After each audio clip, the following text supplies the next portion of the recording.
Good morning, good afternoon, good evening, wherever you are, and thank you for stopping by once again. Well, we're now out of our quarantine, and where we were, had 2 hours 3 times a week to get out, and all that's over. We're on a curfew again, which we were on before. Now we're back to it. It's the next stage at 7 p.m. until 5 a.m. Otherwise, 7 days a week, we can go wherever we want to. We wear face masks. We're expected to in areas where we're around other people, obviously. If nothing else, I don't care what you think about masks or whatever. It's a courtesy. People do not appreciate anybody walking in to a business or anything else without a face mask, and it is right at the moment you can be fined, and you will be for it, and you will be stopped, and rightfully so. You won't even be allowed in the building. All right, there'll be someone at the front door taking your temperature. You would step on a mat to disinfect your feet or whatever, and so on. You'll be given some alcohol rub for your hands. We're doing what we need to do. We're serious about this. Enough is enough. We don't want any more of this. We're focused on the disease, not the politics, okay? And we're hoping that everything comes together well and works for us all. Now, the opening of the airport is scheduled for the last week of June. I will be happy to talk about details when I'm absolutely confident that we know the date and so on. But yes, they are taking reservations and so on. It's a tricky business to get something set up like this. And so everyone's going to have to be patient with them. How much business is there? How many flights are justified? And how many other airports are ready to send people and to receive them properly? All these things. So I know they're working very hard on it. Now, we're lucky in that respect because Copa Airlines, our airlines, is a very strong airline. That's important. I briefly put Avianca, major airline here. It's in Colombia, is in bankruptcy court, trying to seek protection from its creditors. Likewise, LATAM is in Latin America. LATAM is the largest regional airline in Latin America. It's headquartered in Chile and offices around South America. It, too, is now in bankruptcy court or about to enter bankruptcy court to protect itself. Airlines here are weak. Most of them are very weak, and they don't have a lot of bucks, and they don't have the track record that they need for private money to come in and help them get through this period. So, and since governments are rarely in a position to give much money down here, they end up having to go the bankruptcy route in order to survive and hopefully begin operations again.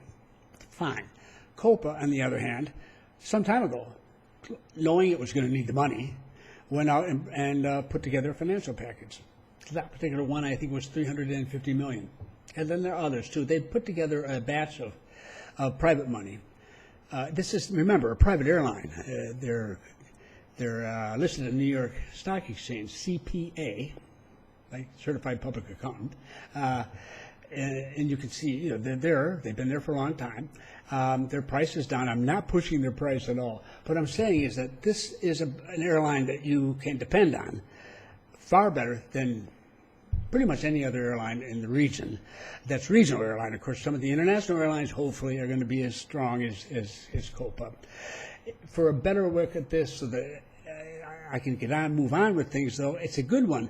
And if you are interested, there is a good description of the Copa situation. And the nice thing I liked about it when I read it is that what they're saying, if you take the spirit of it, is how people talk about the nation of Panama in comparison to other Latin American nations. There's a lot of similarity there. And it's called Copa Holdings, the strongest airline in Latin America. It is an independent analyst who's making his recommendations at an investment website some of you may be familiar with called Seeking Alpha in the U.S.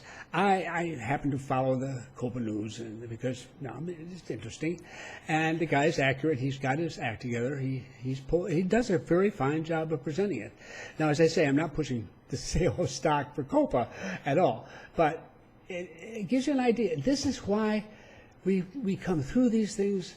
We're damaged. We're hurt. We feel sad about it too, but we're in so much better shape than our neighbors.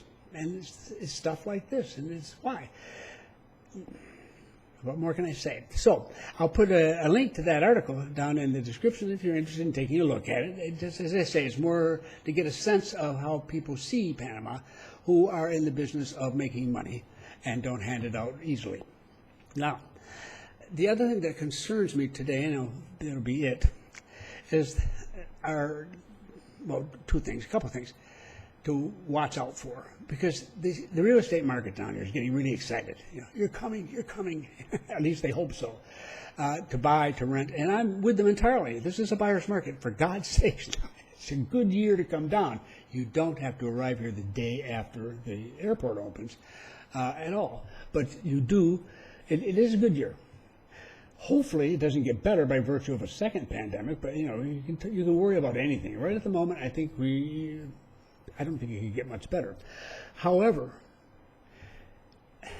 this is a market that's very, very experienced in dealing with expatriate buyers, Americans particularly. I mean, I love some Americans come down. They really feel like they know what they're doing, And you're not our first rodeo guy. Okay? Most agents I have dealt with here who have been in business at least the last couple of decades will have dealt with more than 1,000 American buyers. And maybe 100, 150 or more, sometimes Canadians. And now growing numbers of Italians, Spaniards, Brits, Dutch, and so forth, Europeans who've been coming in, taking a look at things and buying some of them. We've had substantial growth in the European side. So we've got all these people coming down. We're used to this, all right? So we're not simpletons. We're not simple-minded people who are going to be awe-struck by your background and your national identity. Okay. Now, in turn, you need to be careful. We're the ones you need to watch like a hawk here. We do have special deals that are being sent out. Now, Wayne sent one to me. I've since found that a similar one to it is also being shared by another group at it's a little bit different setup, but it's basically the same thing. I am not at all pleased. Let's see if I can check it out here. Here we go. I'm not going to go into any detail, and I'm not going to say who sent it or anything else. I'm just using this that Wayne sent me as an example and just portions of it, talking about if you buy through their program somehow, you will start earning 6% on your money in your investment, apparently on what you put into purchase, on your money right away, and you will have a net, capital letters, rental income of $20,000 to $50,000 guaranteed annually for this property. Apparently it's going to be for rent to someone else. And the developer will finance 50% of your purchase price. Wow. Does that sound too good to be true? Well, I have my concerns too. Now, I'm going to be just very honest with you here. I don't know. Maybe this has got the best deal going ever. But I know the business here is looking for the magic that's going to be bringing you into their offices, and I appreciate that 100%. I just don't like it if it's not done with at least basic ethics. Now, the way to deal with this is not to be angry, not to assume that anybody's lying to you or anything else. I wouldn't do that. If I were to respond to something like this, I would just be very simple about it. I'd write them a letter and I'd say, please send me full details of how this agreement works. Don't send me any information on the properties. I don't want that. I want to understand exactly how this works, the agreement.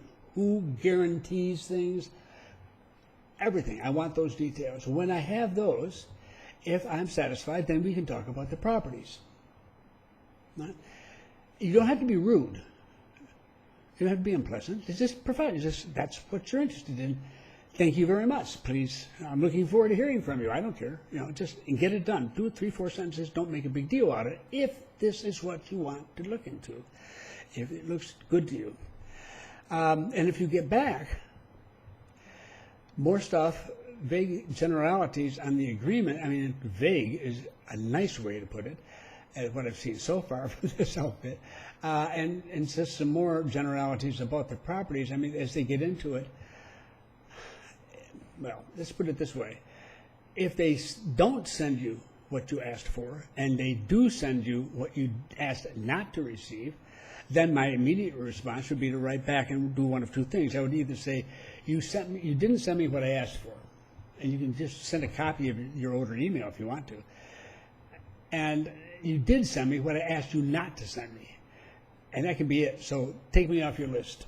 Or, well, fair is fair, if you want to. Or you say, I give you one more chance. Send me the detailed explanation of how this works. No more information on the property. Sincerely, blah, blah. And then either they get assigned to your spam folder for life, or they cough up the information. If they do, bully for you, good for you. You're one big fat step ahead of everybody else. So I'm just mentioning this because if this starts to grow, more and more you may come across this kind of deal. And well, I can assure you that what they show so far doesn't give you any idea of exactly what's going on, how it's happening at all. And you need that. You very definitely need that. Transparency is really important for stuff. You're not going to go in and spend six figures, for God's sakes, on the basis of this sort of stuff. And they should know better. I'm ashamed of them. You know how often it is, too, that there's gringos who do this, not just Panamanians. So don't always assume that there's Panamanian writing this sort of stuff. Sometimes it is, sometimes it isn't, sometimes it's somebody from Nicaragua. So you never know. That's one thing. Another thing, that from this, a couple items here that come from my past experience. And I bet it was the first decade of this century where Americans were coming down, and Canadians, and just spending money. I mean, they had so much more than they expected to have when they retired, and housing was cheaper here, and they just were buying 100%, so, you know, cash down and so on, which is the way to go if you want to get a good deal, for sure. But they weren't using common sense. But they were coming out of a bull market, and they were absolutely convinced they knew what they were doing. Many of them, not all, but many of them really convinced they knew what they were doing because they had made a lot of money in the U.S. Completely different market. They never should have thought that way. They should have learned by what they did in the U.S. that the way you learn a market is to be there and be part of it for a while, just as they had been pretty much all their lives in the U.S. Anyhow, it didn't stop people. And many of them would tell me, I want to flip the property. I never want to hear that verb again used for the purchase here.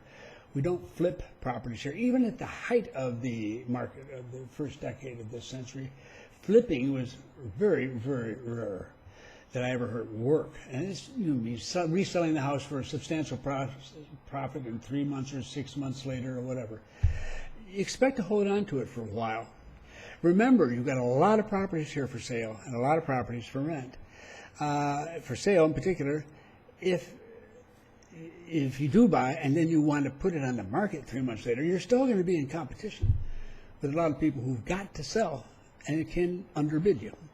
So how are you going to make your big killing in that? You know, this sort of stuff. So don't think in those terms. Think of getting the best possible deal, taking good care of it, and preparing yourself. You're going to find your niche. You're going to find the sort of group of people you can sell to at a later time, and just let this move ahead and work with it. But don't think flip. If you can sell it fast for a big fat profit in 3 months, God bless it, hallelujah, 3 cheers. Okay, otherwise, you want to be in it with the understanding that if not now, later, you do want to make some money. Now, the other, please don't use the gringo price routine. I mean, you can sit there thinking that all your little heart desires, but as I say, this is not our first rodeo. We're used to this. We've heard this, as if we had a list of prices for gringos and a list of prices for people who weren't gringos. Remember, the majority of this market, foreign market, is not from the United States and Canada. They're lucky if there's 20% represented by those two groups. They're from all over, and particularly, of course, from other places in Latin America. There's two prices. Yeah, sure. There's a price for people who are ignorant of what prices are, and there's a price for people who are familiar with them. I've said that before in earlier videos. There's no gringo price. There's an ignorance price. If you don't know what a fair price is in the area, yeah, you can end up spending more. I can tell you from my community in upstate New York in the old days, if you walked in and from New York City in a country town and you said how much of that piece of land over there, and you saw the fancy guy in his fancy car from the city, you'd double the price just to see what you'd get. Why not? If he's crazy enough to pay the money, you're smart enough to take it. All right?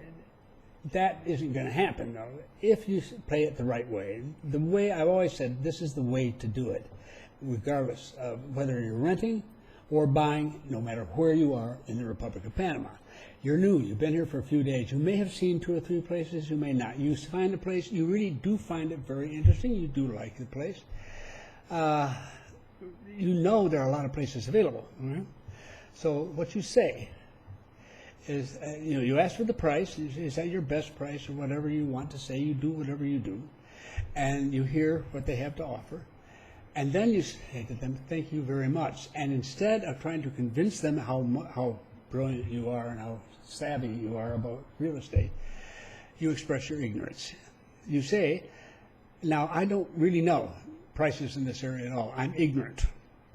But I'm here and I'm starting to see places, and I'm going to be seeing 3 or 4 more properties, and I will get a better feel for what the prices are in the area. He said, if I think this looks like a good deal, I'm going to be back here to talk to you again. And turn and leave, because if they say nothing, fine. It's true. You like the place. You don't say this for any place. You say because you did like the place. And if it turns out to be the best deal, you will be back to see them again.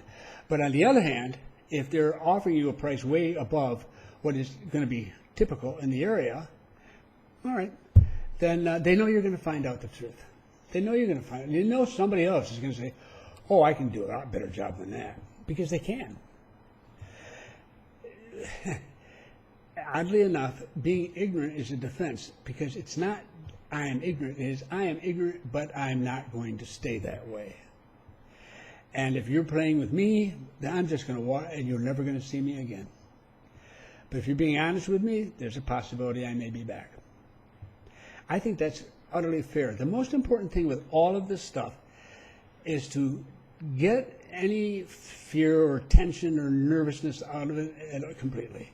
And just focus on being, as I say, professional and even friendly. And I always smile. I mean, why not? It's not costing me any money. And just get through this, and so you can gather as much information as possible with as little stress as possible, and you can begin to make a decision. Now, that's enough right there. I will say one thing, if it's any comfort to those of you from North America, that people from other countries, in particular people from Latin American countries, can be much worse. Believe it. It's hard to believe sometimes, given what some Americans have done here, but I mean, they're very few. They're a minority, thank God. But other Latin Americans can be scathing. It's embarrassing for them. They often come from countries that are much larger, that have always seen themselves as being out in front, as being major nations, important nations, in South America particularly, this is the case. They have much bigger populations than Panama. Their total economy is bigger than ours because they have so many people. It's a much bigger country. But they're nowhere near as well off per capita. As I often say, it's not just how much money you make, it's how many mouths you have to feed, and they have a hell of a lot of mouths to feed and not that much money. So they're nowhere near in good shape. Many of them have rioting going on in the streets. They have buses being burned. They have subway stations being burned.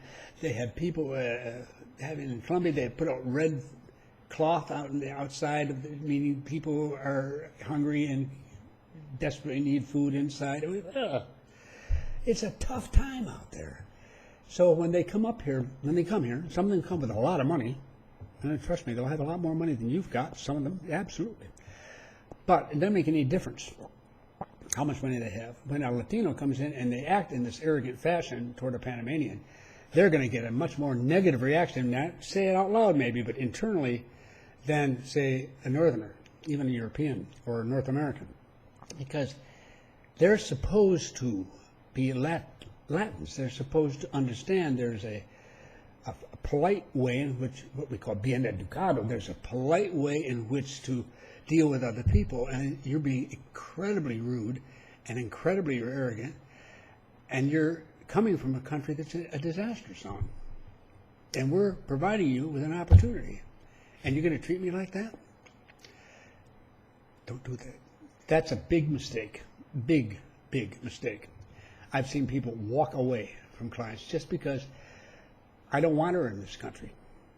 If that's the way she's going to treat us, I don't want her here. She can find someplace else. I've actually heard that very words about somebody from another Latin American country.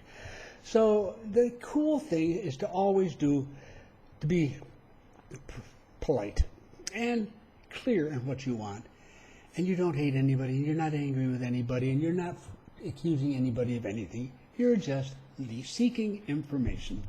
Thank you so much for what you've given me. Now I move on and get more. Okay, that's what I wanted to cover today. And following that, now I can go back and reconstruct this initial introduction to Panama City. I can bring that back to you in a couple of days here. But I wanted to get this done. I'm looking forward to seeing some of you. I don't expect you to arrive the first flights in, and you may not want to. Be sure that we're really functioning down here and that we can actually take you around and everything else. Be prepared to wear a face mask in public places and so forth. But we'll go into that when the time comes, and it's coming, and that's the most important thing at all. So thanks once again for stopping by, and I look forward to seeing you the next time.